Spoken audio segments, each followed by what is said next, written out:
কোনো প্রার্থীকে বাদ দিতে গেলে তাকে অবশ্যই কমিটির মেম্বার হতে হয়। আমি কি কমিটির মেম্বার ছিলাম? আপনারা বলেন, যারা লিখছেন তাদের কাছে আমার অনুরোধ যে এমন কিছু বলবেন না যে বিভ্রান্তিকর। আমি কি কমিটির মেম্বার ছিলাম? যারা বলছে তাদের কাছে আমার অনুরোধ। আচ্ছা, আপনারা বলেন, যারা দুইজন বলেছে আমি কি প্রার্থী ছিলাম? আমি প্রার্থী ছিলাম না। হ্যাঁ, তারা বলেছে আমি কিন্তু কমিটির কেউ ছিলাম না। তা আমি কিভাবে বাদ দিতে পারি? তাদের সাথে কি আমার কোনো রেষারেষি ছিল? আমার 103-এর মধ্যে তো বেবি আপা ছিল, সে আমার বড় বোনের মতো। সে যদি না বুঝে আমাকে ভুল বুঝে থাকে, অবশ্যই আশা করব খুব তাড়াতাড়ি যেন সে তার ভুলটা ভাঙাতে পারে। আমি একটা পুশিং দিয়ে একটা শিল্পীকে বাদ করা এত কিন্তু সহজ না। তাহলে 184 জনকে যখন বাদ দিয়েছিল সেটার পিছনে কার হাত ছিল? আপনারা বলেন। এখন দুইজন তাই সবাই বলছে শিল্পীকে বাদ দেওয়া ঠিক না। যখন 184 জনকে বাদ দেওয়া হয়েছিল, তাহলে তখন কি হয়েছিল? আমরা কি অন্যায় করেছিলাম যে 184 জন শিল্পীকে বাদ দেওয়া হয়েছিল? গেটের বাইরে আমরা অবস্থান করেছিলাম, হাজারো কান্নাকাটি, হাজারো আমরা মানববন্ধন বলেন, যত রকম আমরা আন্দোলন সংগ্রাম করেছিলাম। তখন আমাদের ছাত্রসভা ফিরে দেওয়ার জন্য কেউ এগিয়ে আসেনি। আমাদের হাইকোর্টে শরণাপন্ন হতে হয়েছিল। বাদী হয়েছিল মাত্র 3 জন, আমি, খোকন পাশা, রমিজউদ্দিন ভাই, যে হাজারো ছবির পাশাপাশি সে একজন প্রযোজক।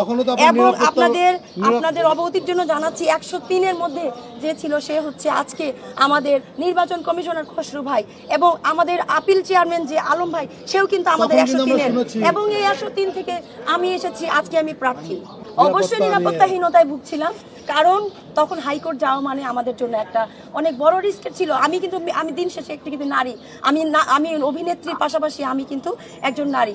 আমি চিত্রনায়িকার পাশাপাশি আমি কিন্তু একজন নারী। আমার ঘর থেকে বের হয়ে ফ্যামিলির সাথে ফাইট করে হাইকোর্ট যাওয়া কিন্তু আমার জন্য একটা সহজ ছিল না।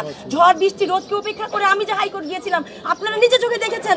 আমি ঠিকমতো আমি নিজের দিকে আমি তাকাইনি। আমি 184 জনের জন্য আন্দোলন সংগ্রাম করেছিলাম। আপনারা আমার পাশে যেভাবে থেকেছিলেন, আজকেও আপনারা পাশে থাকেন, একটা সুন্দর ভোট দিতে আপনারা সাহায্য করেন।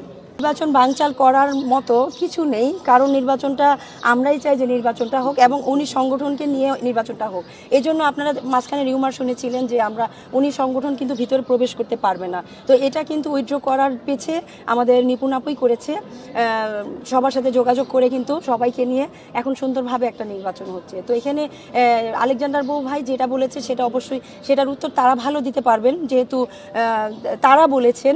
তো এখন আসলে নির্বাচনের সময় টাকার লেনদেন কে করেছে, কারা করছে, কি করছে, এটা নিয়ে আমরা এটা প্রমাণ লাগবে, যথাযথ প্রমাণ লাগবে। এটা নির্বাচন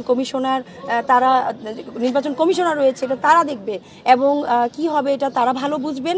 এখন যেহেতু আমরা এটা নির্বাচন করছি শান্তিপূর্ণভাবে, দুই দল আমরা শান্তিপূর্ণভাবে সুস্থ একটা নির্বাচন উপহার দিতে চাই, যা আগের বছর আমরা পাইনি। এরকম পাল্টাপাল্টি অভিযোগ যাই হয়েছে সেটা কালকে রাত পর্যন্ত হয়েছে।